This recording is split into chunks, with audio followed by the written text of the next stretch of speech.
Hello, everybody. My name is Michael Donnell. I am the current teaching and preaching minister at Church in the Falls. And today we have this special opportunity to video and to record some members of Church in the Falls who have been there since its origin. So we are going to have a conversation with each one here. Mike Hogan is in the middle, and Mike is going to be helping facilitate. The youngest one, yes, you most certainly are. You weren't quite yet with the origin. You're not a founding father, but you know everything that the founding fathers did to the building. So we're going to have a conversation today with these lovely people about their history and their story with Church in the Falls. I want to thank Dove Audio Visual for this opportunity, for recording, and for having us here on their facility to have this conversation together. So I am going to turn it over to Mr. Harold Carpenter, and he will start us off. Okay, thank you very much. I'm going to do a lot of memory talking about Bruce Thomas. But before I do that, Greg has something to read. Well, he can't read, so I've got the information. Yeah. The thing that started the Church in the Falls really was two men, Bruce Thomas and Cecil Smith, and they were trying to get to a church that was meeting on Thayer Street, coming from Cuyahoga Falls, and there was a bad snowstorm. And in December 26th, they couldn't get to the church, so they just went over to Cecil's house, and they said, hey, where two are gathered together, we are the church. And that was the first meeting of what could be called Cuyahoga Falls. What year? 1943. Okay. December 1943. Yes. Then from there, Bruce and others started to gather, and you can pick it up, Harold. Well, I would like to talk a lot about Bruce Thomas, and maybe I won't want to talk too much, but Bruce Thomas was instrumental in the beginning of the church, and I really think, well, God could have used somebody else, but Bruce Thomas was the visionary. He was a spark plug. He was the energy, and he brought it all together. And he was blind. Well, yeah, let's was talk blind. about that. When he was 5 years old, he fell into a fire. I don't know if it was a fireplace, a cooking stove, I don't know. But when he was 5 years old, his face was severely burned. His eyes were literally burned out of his head. He carried huge scars on his face, and his eyelids were permanently sealed. But Bruce Thomas was the most fantastic, interesting person I have ever met or have ever read about. So I would, if this is the appropriate time, I would like to talk about Bruce Thomas. As was mentioned, Bruce was there at that early part. Bruce was from Eastern Tennessee, and he carried that Eastern Tennessee social ability with him all his life. Bruce would call older people like family names: Aunt Molly and Uncle Matt Davis. Now, Aunt Molly was a Christian. Uncle Matt was not for probably 6-8 years. But it was at Aunt Molly's house that they met that snowy morning. And they continued to meet there. And Molly said, I'm calling her Aunt Molly because that's what she was. She was Aunt Molly. They continued to meet there, and others began to join them. And the word got out that, here's a little church getting started. And I don't know how long, but after a short period of time, there was enough interest that they moved to a rented hall, which was an art studio in the Falls. It was close to where Portage and Broad are now, in that area. But as they began to meet, I do not know if they had money from some other church to help them rent that building. But can I just keep on talking? Oh, keep going, Harold. What is most unusual and unique is the way this church started and the way it continued. The starting is of a satellite, let's say, church, is usually done by a larger church, sometimes called a mother church, that would plant a church in some community. The church in the Falls was never a plant, It was self-grown. It was began in this unusual way and continued in an unusual way right up until recent times. When it started in 43, it wasn't long, I don't know, 44 or 45, they had rented an upstairs area that was close to Portage and Broad, or Portage and, not Portage, Main and Broad. Front Street. Front Street. Front Street. Not Main, Broad, Front The Street. top of an art school. Yes. Yeah. And met there. Now, my affiliation. My mother was really glad to see a church being started in the Falls. But we went to church in Akron at a church called Kenmore. My grandfather was an elder there, and all my family went to church there. So as long as my grandfather was alive, we were going to go to Akron, to Kenmore. He died in 48, and in 49, then we became associated with the church in the Falls, which was just getting started. But the beginning was all unusual, very unique. And my mother and I would, and my family, I guess, would take a bus to the Falls for a Wednesday night Bible study. And my dad was a barber, and he'd pick us up on the way home. And my mother couldn't wait until we could really have a church in the Falls. But it's such a unique beginning. There was no church planting. This is all homegrown, and it developed in a very unique way. That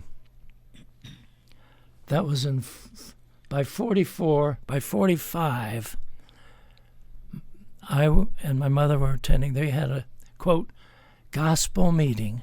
I think it lasted 2 weeks. And they got this preacher from Tennessee. And, Tennessee preachers. There's something about Tennessee and Falls. I think so too. His name was Clyde Hale. Hale? Hale. Clyde Hale. I'll tell you what he preached on. Hebrews. We had to learn the first, 6, 8, 10 verses. We had to memorize the first 6, 8, whatever. That's what they preached on, was Hebrews 1? Like 1 through No, that's what I had to memorize. Oh. He preached on the whole book of Hebrews. book, I was about He to had say. 2 weeks. You could have gone 12 years and not finished the book. He had 2 weeks. But anyway, that was the first, quote, gospel meeting. And that was in 45, I believe. 45, yes. So that's when you started. You started at the Falls in 1945? No, because my grandfather lived until 48. 48, so 49 is what you said is when you actually officially Yeah, started. So you have been But- at the falls for 77 yeah. years. But we would, and my mother especially would attend Bible classes or Bible studies Wednesday night, stuff like that Gotcha. from 45. Who led those discussions? Bruce Thomas sometimes. Bruce And Thomas was also the mayor of Cuyahoga Falls, Yeah. too, right? Yes, he Yes, was. for a while. Mm-hmm. when do I get to talk about Bruce? Is this a time to talk about him? Or? Yes, No, you've already been talking about Bruce. go ahead. Well, Bruce was okay. I'll start all over from East Tennessee, as I said, and he used the language, the family kind of language that they was accustomed to. Bruce Thomas, I mentioned that he was blind. He was totally amazing. He could preach, and he did. He was very well educated. He was educated in Nashville in a special school for the blind, but he learned a lot more than just Braille and things. He was very well educated, but as a person of that time period, the denominational lines were very firm and fast. If you were a Baptist, you were baptizing for the wrong reason, obviously. And if you're a Church of Christ, you're a Pharisee. So the two never met. And that's the way they went. So when Bruce came to Ohio, he wanted to bring the church. He wanted to bring the Church of Christ. And there was no Church of Christ. Well, he was going to fix that. And he did. Beginning, as we've already noted, he was there at the beginning. And without Bruce's continued desire to establish a Church of Christ, things would have been very, very different. Did you want to say something? Speak louder, so you can hear. Okay. Can't hear you. Well, 1950 is when they moved into 4th Street. 50? Well, during the 40s, they rented an upstairs in a, as I think I already said, they're Yeah, close the to art school. Yes. the art school. And then the they art went- school in moved. 1947, they went to the East Ohio Gas. Yeah, that office. the They the rented school a art hall school there. moved, and so did the church, and that was on Front Street. Yes. And there was a hall upstairs, and we met in that upstairs hall, and that was ongoing until the Lutheran Church, which had burned on 4th Street, had burned out, and that was in 1948. Bought it in 49, and the men completely rebuilt the fire destroyed area. Jim's dad, my dad, and some others, and the oak benches were stripped because they were all black from the smoke, and they were all stripped and sanded down to the good old oak and put back together. And the floor was totally black, so they had these big sanders. Who ever heard of a face mask? No. You breathe all that stuff. And if you go in there today, you will see along the edge of the floor the black that is still there, because we went in there about 20 years ago or so and walked around, and you could still see a black line along the baseboard. But anyway, it all had to be rebuilt, and these fellows would work after the regular job. My dad was a barber, so he'd just work till 6. He'd stop off. They'd work till 10 or 11 o'clock. and then go home. This is the Church of God presently at the old gray building on 4th Street. That's what we're talking about. That's right. And so we moved into that building in 49. I'll tell you a little funny story. The building had been vacant, and rats had decided that was their home. So there were rats in the walls, rats in the floors, rats in the drains. Herschel Fraley said, I know how to get rid of those rascals. So he had put out some poison, and it worked. And all of those rats died in the sewers, in the walls, in the kitchens, in the ceilings, wherever. I mean, there must have been 50 rats. And, oh, did that smell good. That it did. That you walk in there and your eyes would water. Jim, I don't know if you remember that, but yeah, we got rid of the rats.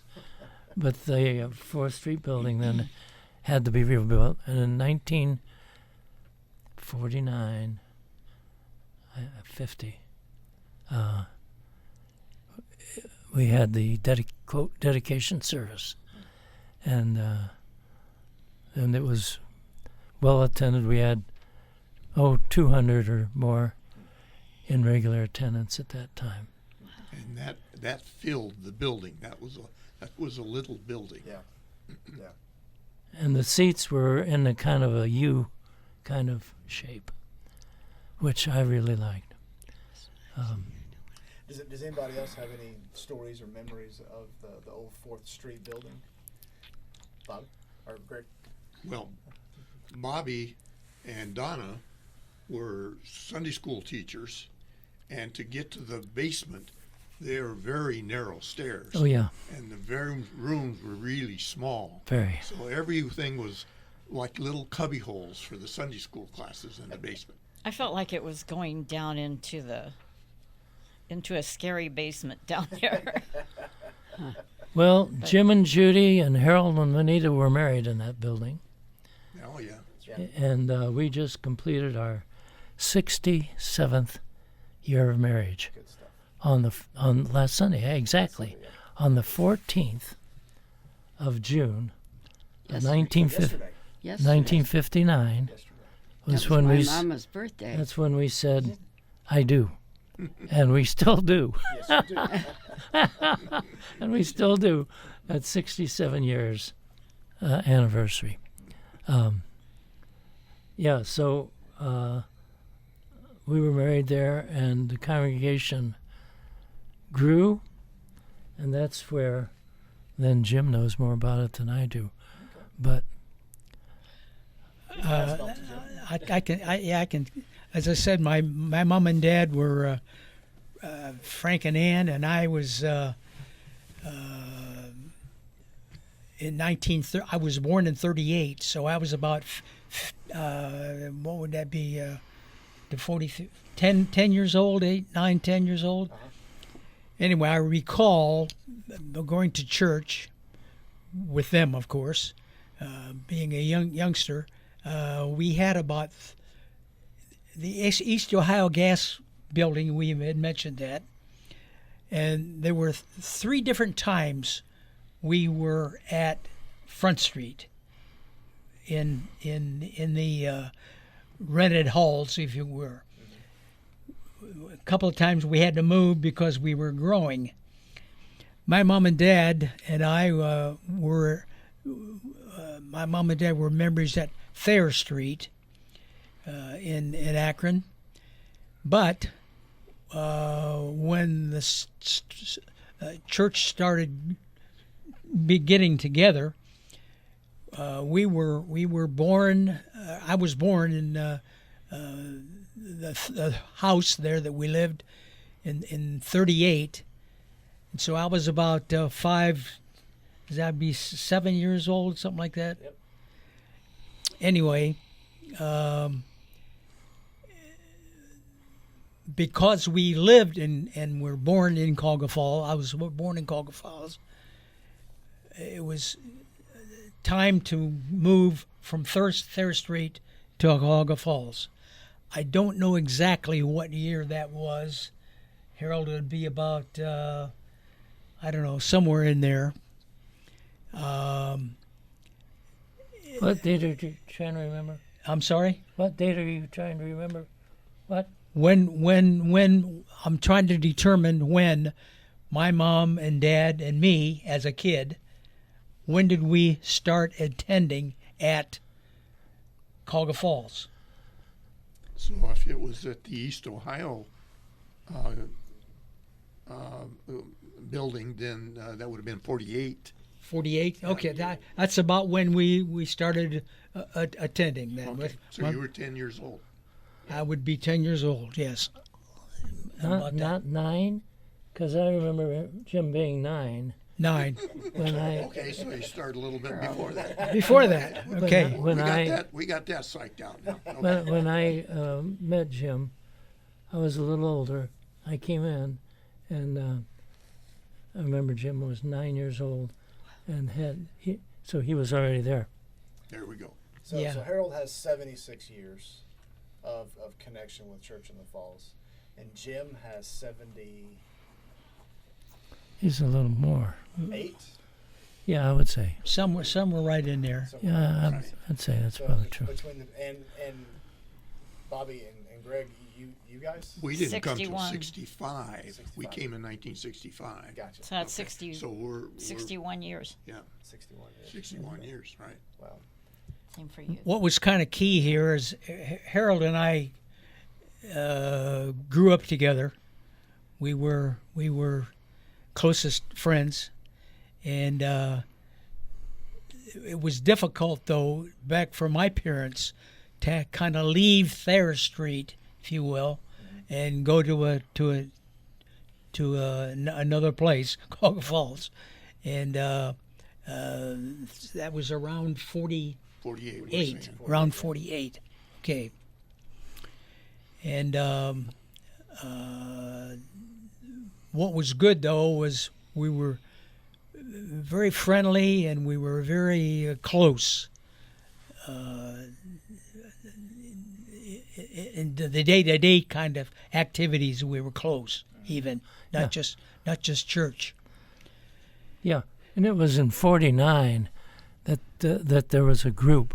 I had mentioned my grandfather died in '48, so he came in '49. But I was too young to know the communications or whatever was going on at the time. But there seemed to be at least like a half a dozen families kind of communicated and came together, including Herschel Fraley. Right, And- right. And I'll tell you a little story. Okay. Now, I was only 10 years old, but I do remember going to a, quote, men's business meeting. They didn't have elders. Right. Now, I cannot attest to this as true, but I believe it, and it's such a good story. I hope you believe it, It too. has to be true. It's such a good story. The question was, how do we buy the burned-out Lutheran church in 1948?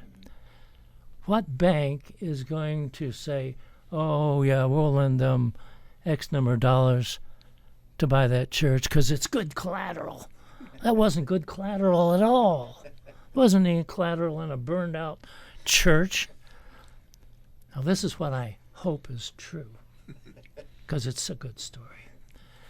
There were 3 people that I know of that had good jobs and either owned their homes outright or had a lot of collateral. These 3 men said they would sacrifice, they would put their homes on the line to get that loan. Can you imagine that? They would put their homes on the line, which meant if the church didn't come through, they lose their homes. The bank bought it. They said, you believe that strongly, you're in. They provided the loan, and the deal was done. What a sacrifice. I love that story. That's a great story. I don't care if it's true or not. It had to be pretty close to that because It was, it yes. took money to get that building bought. So it had to be something like that. Yes. I really believe it's true. Exactly. I really believe it's true. That's a good story. Okay, we're going to move on to Miss Jean Whitlock and get her origin story with Church in the Falls. Well, my parents, we came from Tennessee in 1941. I can tell. Yes, It's still Eh. there. yeah.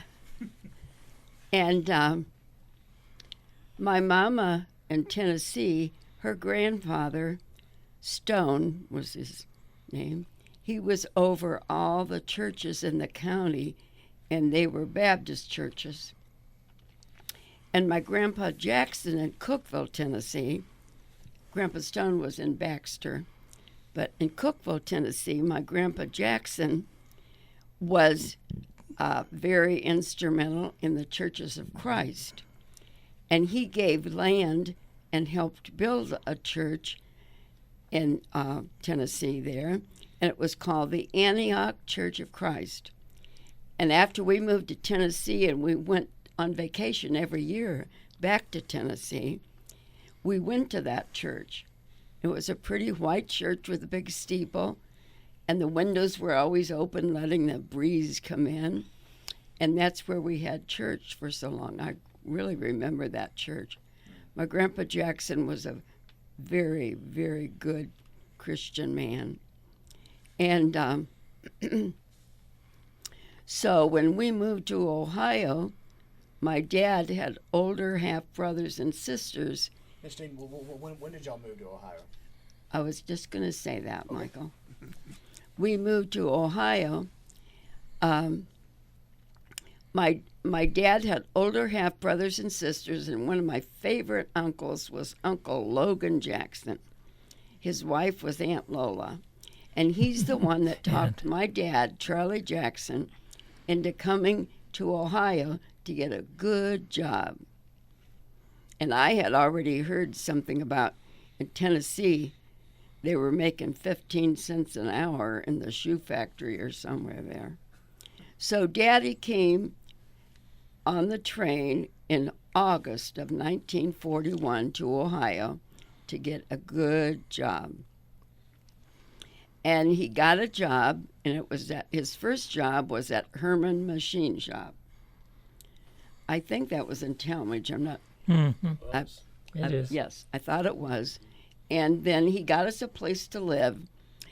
And, I should have brought the picture. He rented the upstairs of a big house right on the corner of what was the road we turned on off the circle? West Avenue. It was right on that corner. And he rented the upstairs of that big house. And I would stand up on the sofa, look out the window, and saw all those cars. I thought they were going round and around and around the circle. And They've been going around in a circle for 70 plus Yeah. years. Yes. Keep on going. yes, and I loved the church in the circle, the big white steeple and the pretty church, and the town hall was over on the other side. And anyway, it was a wonderful place to live. And I remember across West Avenue, over a little bit, was a grocery store. And thinking of the name of that store, I think it was Kramer's Grocery Store or something. And my brother and I used to go across the street there and go to the store, and we had some pennies, and we would buy candy. And the owners, Mr. and Mrs. Kramer, I think that was their name, liked to talk to us because they liked our southern accent. So they talked to us quite a lot, and then we bought some candy with our pennies, and we really liked living in Talmadge. And we stayed in Talmadge, and I believe our next home was on South Monroe Road, 799 South Monroe Road. We rented this little house there. And that's where we lived until I graduated from high school, and my brother. And Mom would take us to the Fundamental Baptist Church up at Six Corners from Talmadge. And I loved going to church and Sunday school. And so we went to the Baptist church up there. And every once in a while, Daddy would go with us. But I would walk if Mama was sick or something. I would walk up there, so I had perfect attendance at Sunday school. And so then my Aunt Lola, who was married to my Uncle Logan, that I said was my favorite uncle on Daddy's side, my Aunt Lola had a brother, Arthur McBroom, and he went to the Church of Christ. And they were on Thayer Street, and we're all the others, several churches. And his wife was a member of the Church of God, and she was gone almost all day. So he would always come over to our house to visit my dad. He would have dinner with us on Sunday afternoon, and then he would invite us to go to church with him. And we would go with him and went to Thayer Street or whichever church it was. And so he was very instrumental in getting my dad back into Church of Christ. And then we ended up coming to 4th Street, and it had all those steps in the front. Mm-hmm. That I remember very vividly. Miss Jean, do you remember that year, roundabout? Well, I know that I was in early high school, 9th or 10th grade at the most. 52. It would be about 52. 52? Yes. 1952? Okay. Yes. And when Daddy went forward and became a Christian, Mom and I went forward, and we were rebaptized with Daddy and became members of the church there. I remember that vividly. Do you, Jim? Yes, I do. Oh, right, And good. and the baptistry was up on the platform. Did you have to take the top off, take the floor up? Yes. And the baptistry was underneath it, It right? was underneath it, yes. Right. Yes. Right. Well, we were baptized there, and so that's where we stayed. That's where we were, and I remember being there and growing up there. Got married in that church, and I met Bobby and Greg and Donna and Jim Hogan, and they moved there to Ohio because of their jobs, I think. Mm-hmm. And so they became a part of our congregation and a very loving part of our congregation on 4th Street. And Donna began to teach a little class downstairs on 4th Street. Were they 3 and 4-year-olds? Or? You know, I only did that 1 year because then we built the building Okay. back in '67. Well, anyway, Donna was teaching a class, and then she was going to stop teaching because they were getting a baby boy, this one right here. And so I took over teaching her little class in the downstairs there. And the first Sunday that they had Michael, I came up those stairs, and the first pew right by the door, there sat Donna with little Michael on this shoulder, and I saw him, his little face, the first Sunday he was at church. I can see it right now. he's been a special young man ever since. He's We're practically very proud of born him. in Church in the Falls. 67, Very proud of him today. 1967. And yes, So that was the next generation getting started. Right, that was the next generation. Yeah. Did he have hair then? You saw his little head? not much, not much. But you know what? Michael is so sweet. I've just always loved this boy. Yeah. And when he was, how old was he, Donna? He was just a little baby, not well, a year old or somewhere. Donna asked me to snip some of his little curls that were on top, and she wanted to save him, so I did that. And I always remind Michael of that after so many years. And since he's been a grown man now and has a family and just had a He's a grandfather. he's a grandfather. When I tell people that I gave him his first haircut, he said, "But what do you say, Michael?" And see what happens. No, that's your version today. What he said then was, "But she didn't do this to me." And no, I didn't do that. I just cut No, 2 or you 3 didn't. little curls from Mama to keep. I think she still got them. I think she does. I think you still have the Yeah. envelope with Of course. Yeah, I do. That's a real treasure. Those 2 or 3 little curls, Michael. So Christine, thank you very much. Let's move over to Greg. Oh, you're going to skip past him because he's I'm the We'll young come back to me. generation. Oh, you're the younger generation. I'm Okay. the child of all this generation. Tell about 67.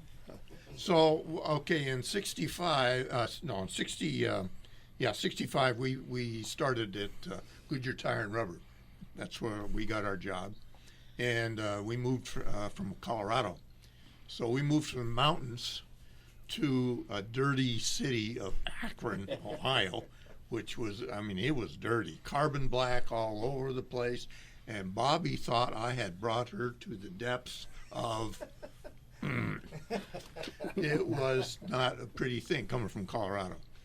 But the people were so gracious and loving, and we had shopped a couple of places around Akron, and there was no doubt about it. It was going to be Cuyahoga Falls because it was so friendly people. And at that time, many people were moving into the area because the rubber companies were expanding.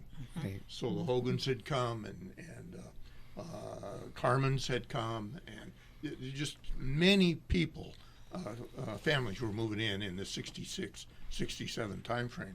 So at that point, we were outgrowing that 4th Street building immediately, and we broke ground in December of 1966 for this new building on Chestnut Boulevard.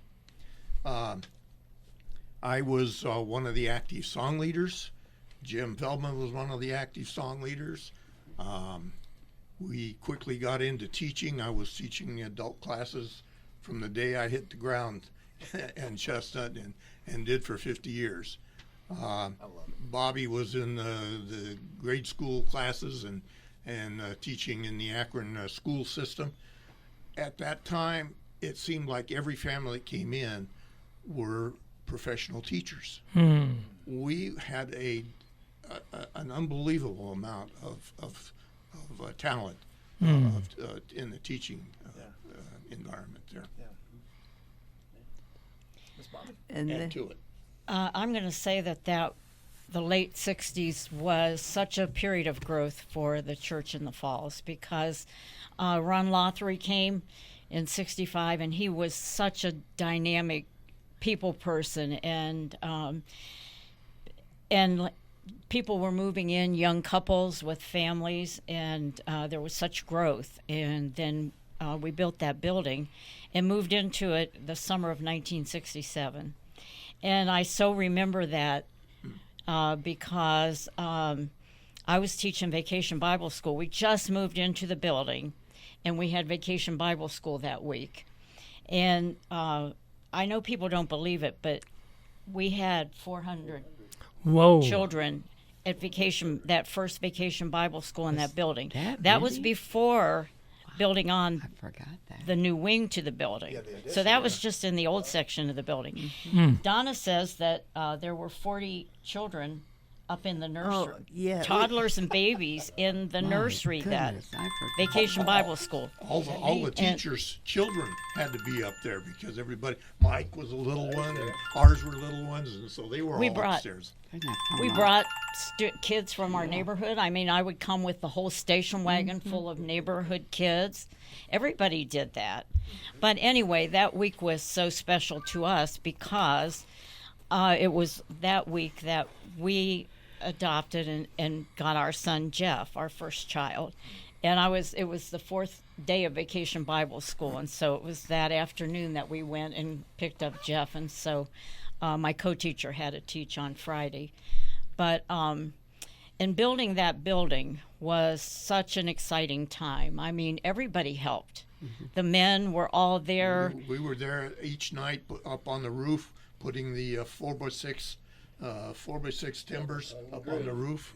Yeah, Jim You're- was up putting the beams together at the top of a scaffold. My I dad- shudder to think about that. Jim was there, your father. My Don's dad was husband. there at 70 years of Clyde, age, and I've My still got dad his. was there. Charlie Jackson, everybody was hammering. Everybody was hammering. I still got his hammer. Yeah, It's And the about a women pound brought- and a half hammer. It's a big old guy.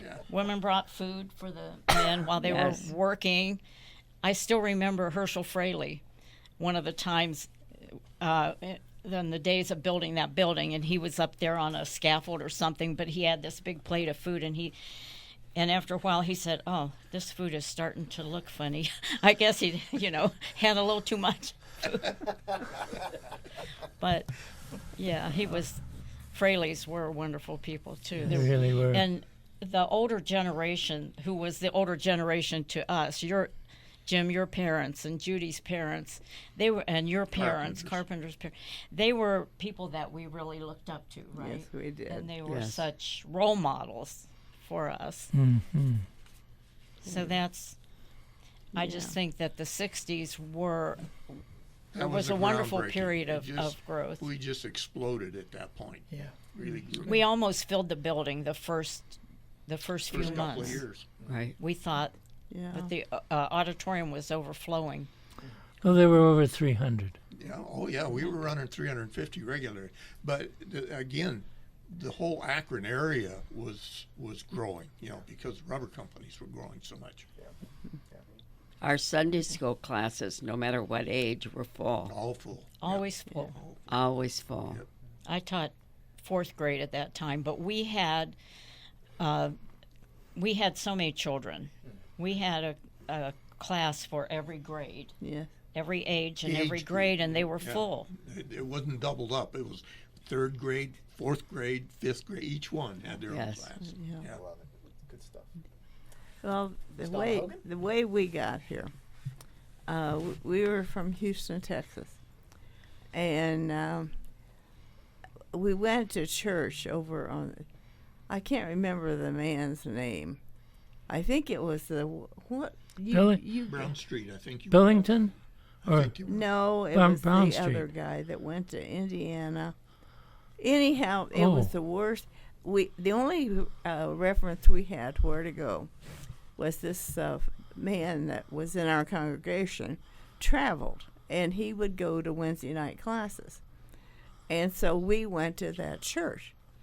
Well, that was back when certain churches didn't agree supporting Brown Street. orphan homes, and it was the worst sermon I think I've ever heard. And so he said, "Whatever you do, don't go to Cuyahoga Falls or Westside." So we looked up Cuyahoga Falls, and we've been there ever since. And everybody was so nice to us because Bobby and Greg and Jim and Judy and Patsy and Charlie invited us up to their house. In fact, we did go up to Carmen's with Ron Lothry, and that's how we got established. Because the guy back at our church didn't believe that, Yeah. but he just went to church on Wednesday night, and I'm like Bobby. Oh, I cried when we drove down Akron.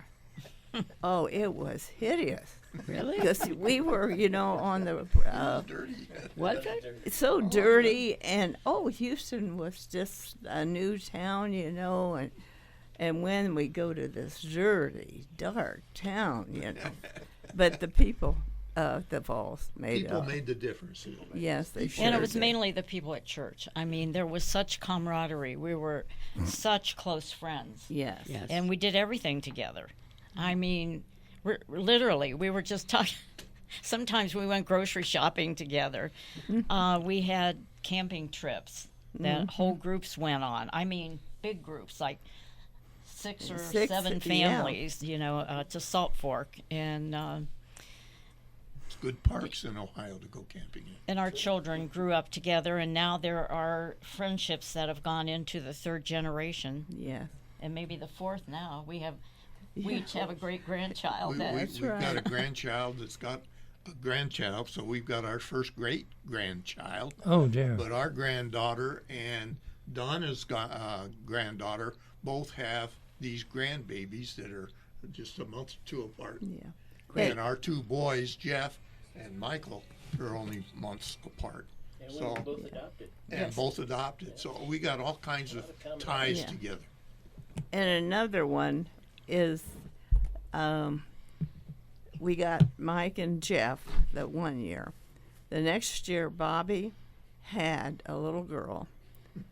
The next year, I had, Such a copycat. yeah, Baby and boy. on the same On the same day. They have the same same birthday. birthday as Jenna. Oh my goodness. Yeah, so we have a lot in common. Well, that's a lot, huh? That's excellent. Such good stuff. Mr. Hogan, Mr. Mike, you wanna add anything? I'm just the child of pretty much all of these people that are around me. As you heard from Jean, I mean, she saw me as a baby. Every one of these folks have grown up to see me grow from getting close to the sixth. You are Getting not. closer to that 60 level. Not quite there yet, but pretty close. But I remember Harold's dad, especially Clyde. Clyde would be with us going to Cedar Point, even in his 80s and early 90s, and riding roller coasters. The feet, Crazy guy. so we know we have longevity with Harold. Yeah. And, I don't ride roller coasters. and then of course growing up with all the Feldman boys, and with Chris, Craig, Kyle, Kurt, Chad, and Chet. He's got them down. Hey, you had to have them all down because we were all together a lot of the times on Friday nights and so forth. And the Loneys just lived just 5 minutes away from us way back when you were on Wilson and we were on Martindale. Yeah. And so I've seen this group of people basically all my life. All your life.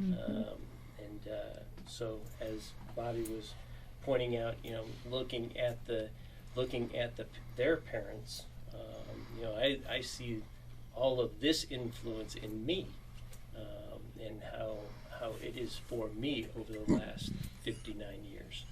Of course, the only building I remember is the one that's currently there. Chestnut, yeah.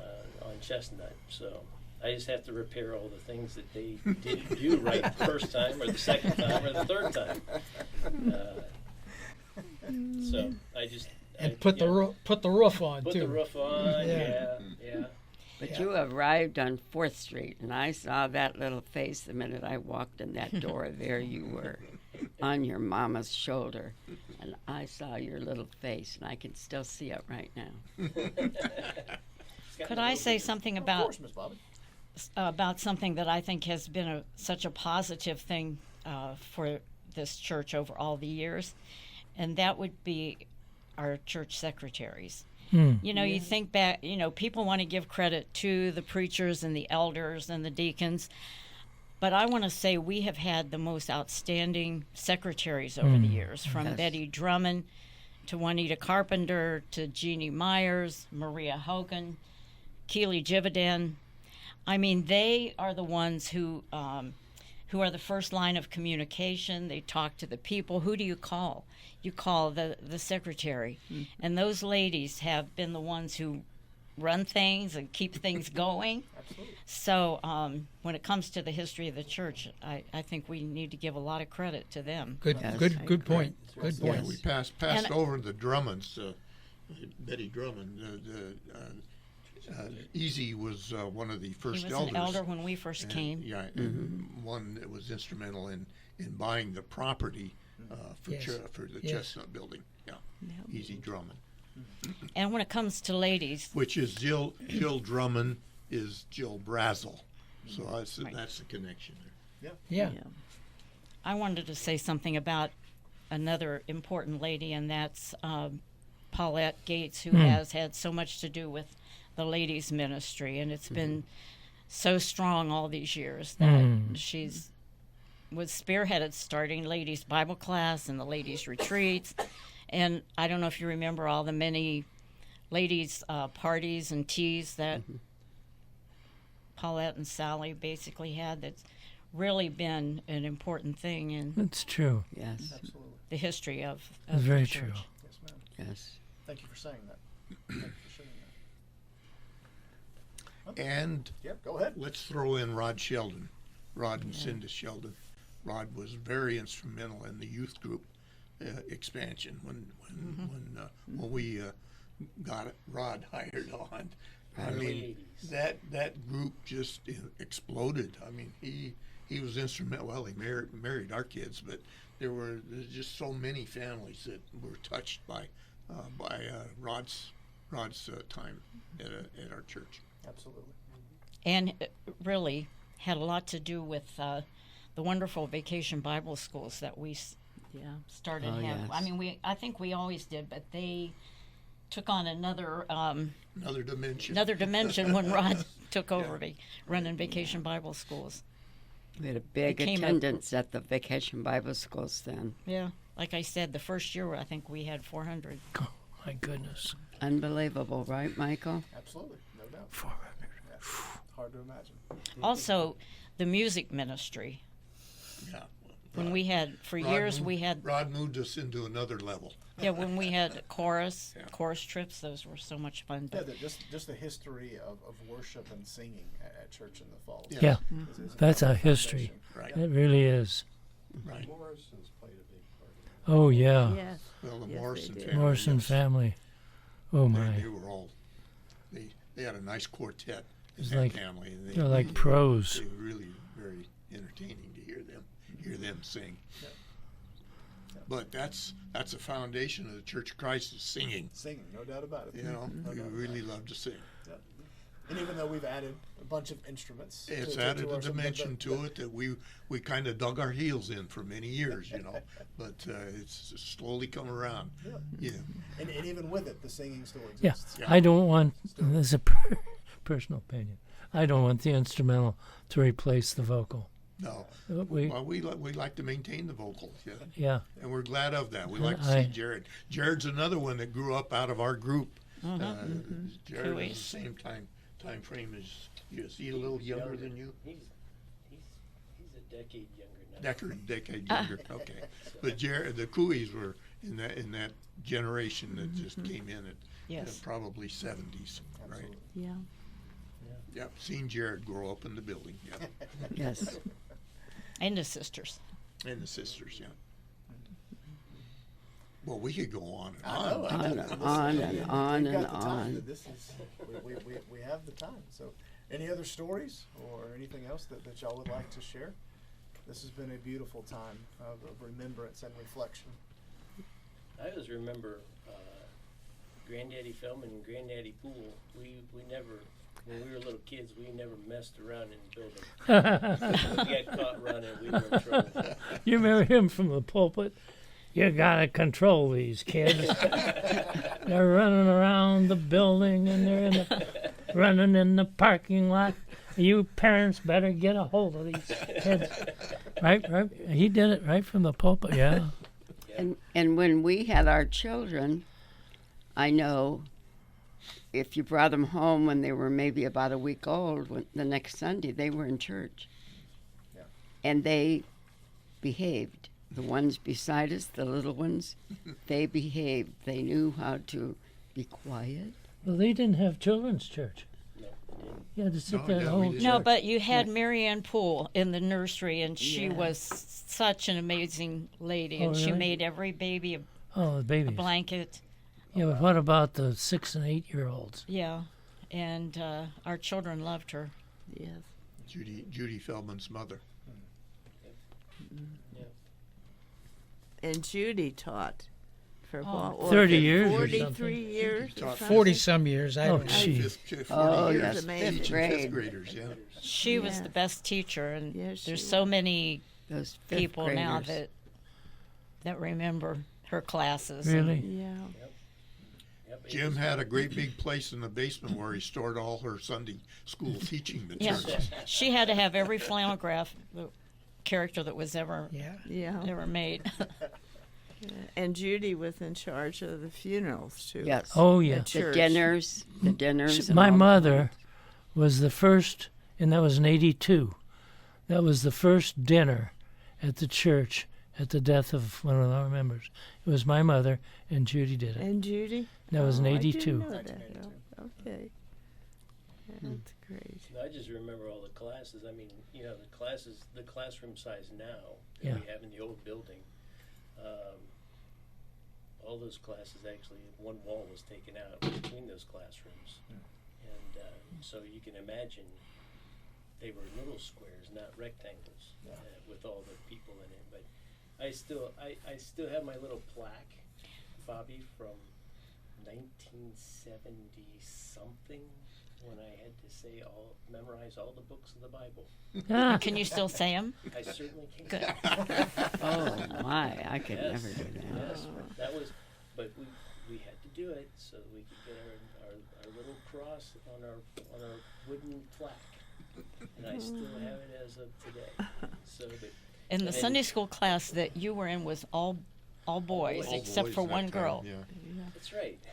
There was only one girl.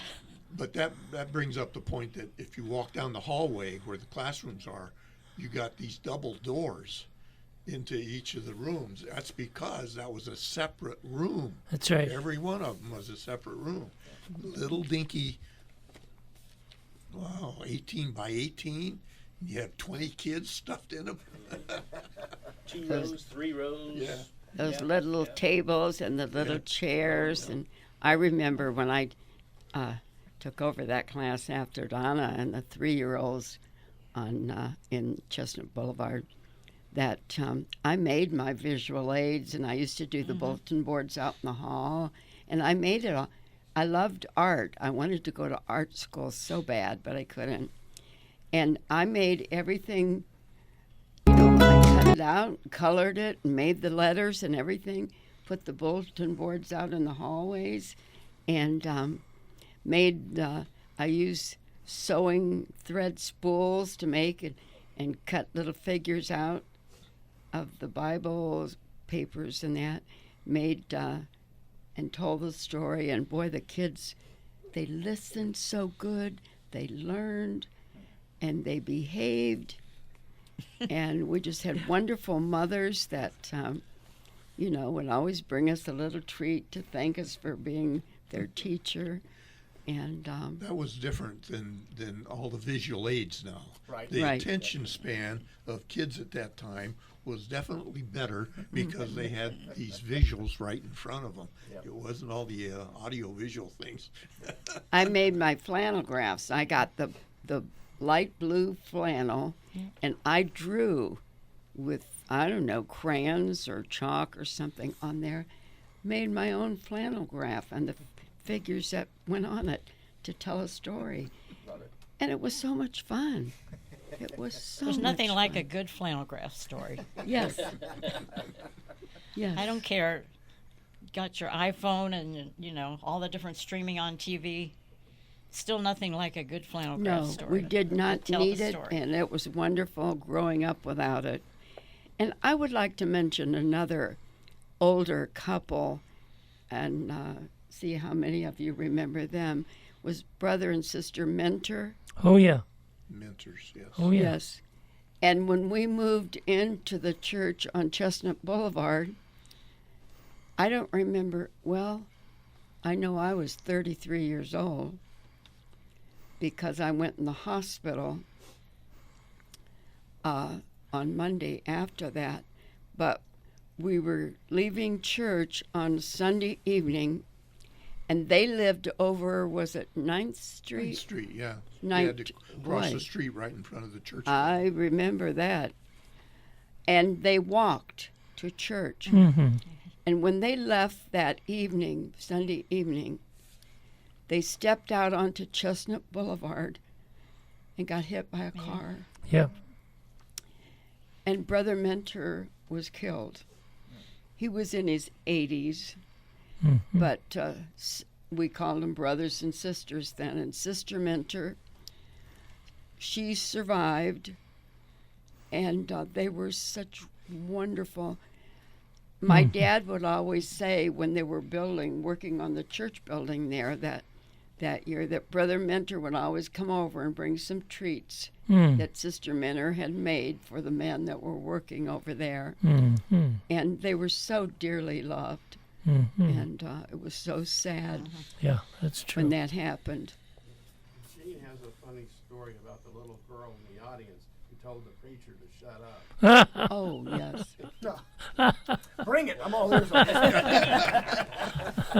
Well, this was, my mom had a cousin who moved from Tennessee, and they were at church. And I don't remember who exactly was the preacher then, but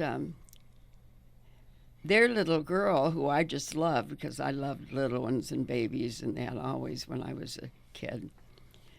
But he was, the preacher was getting kind of loud teaching that Sunday evening. Brother Ron. And little Carol was her name. And she stood up on the pew and held on to the pew in front of her. And when he talked real loud, and then it got quiet, she said, "Ah, shut up." And everybody just went quiet. And I remember her mama grabbed her and took her out and was so embarrassed. But nobody knew what to do or what to say. But little Carol did. She knew what to say. That was my little cousin that I loved so much, little Carol Gentry. And That's a good one. That's a good one. She got, the church was quiet, but her mama's face was bright red when she grabbed her and took her out of it. I want to add a couple. We were blessed. We have been blessed. I was an elder for just short of 30 years. We had several changes in elderships and so on, but we never really had any problems. I mean, yeah, minor things, nothing significant in terms of the church wanting to split or somebody want to go off and try. That's a blessing. Absolutely. When you go back through that, that's definitely that kept us together, and we had one vision, that was moving forward. I can't say that word. That was very key, I think, to, as I reflect on that, how successful we were, in a sense. Very, very, very key. Thank you, Jim. My dad was a deacon, and, it just, My dad was too. that's what My we dad was call too. it. My dad was a deacon too, yeah. That's what we look back on, I think, at this point in our lives, as I'm famous for saying, at this point in my life, the good old days. Yeah, they were good. There were good old days. Yeah. I can remember when we went through, and like I say, we came to Ohio in 1941. My dad came August 41, and then he sent for Mom and my brother and I, and we came on the train August 11th, 1941.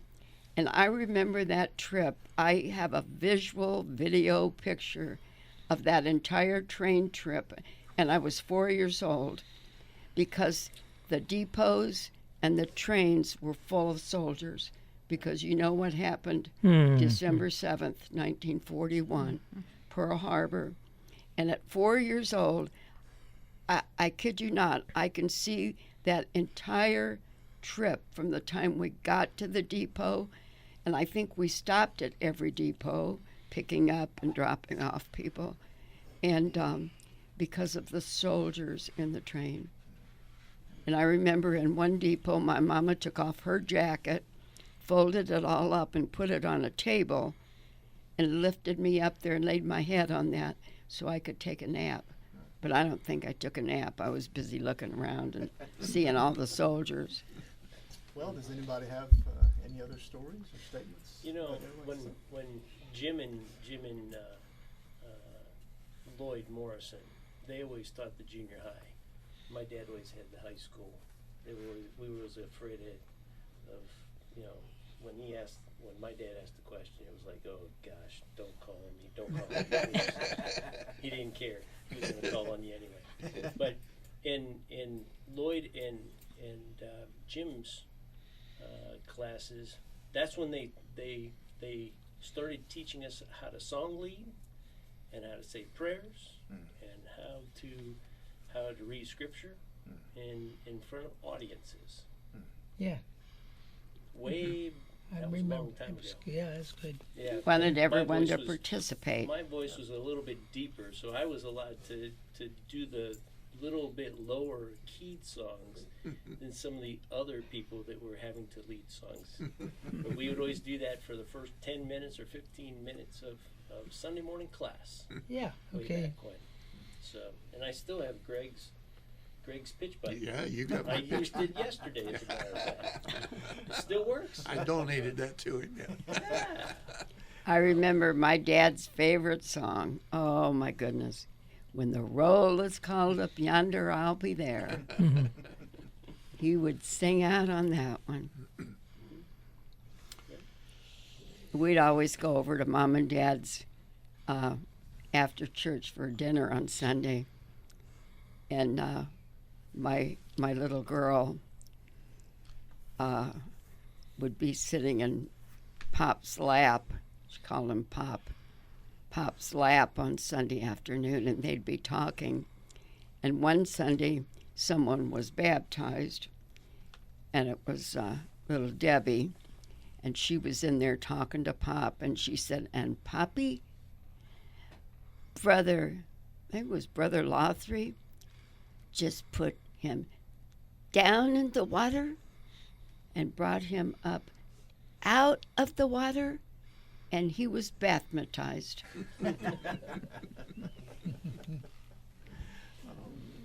So, but our kids were in church, like I say, 2 weeks old, or the first Sunday after they came home from the hospital, or that they were in church Sunday morning, Sunday night, and Wednesday night. Well, thank you all so very much for this time of remembrance and reflection and celebration, and just a wonderful time to remember the origins of Church in the Falls. And thank you for the love that you have poured into Church in the Falls, for the commitment and for the sacrifice that you have made in making Church in the Falls a great and welcoming church home that loves the Lord, that will always honor and love the Lord, and will welcome anybody who walks in the doors. So thank you very much for that. You got something else, Miss Jean? I just want to say that us three right here, we're the original young teenagers there, and we're still here. Still there. And we love the church, and we are so blessed to have you there, Michael. Yes. Well, thank you. The foundation that y'all have laid is one that is honored and respected, and will take pride in continuing to build on in generations and Yes. decades to come. So thank you all very much. Thank you. Thank you. Thanks for doing it. Absolutely. Amen. Thank you for being here.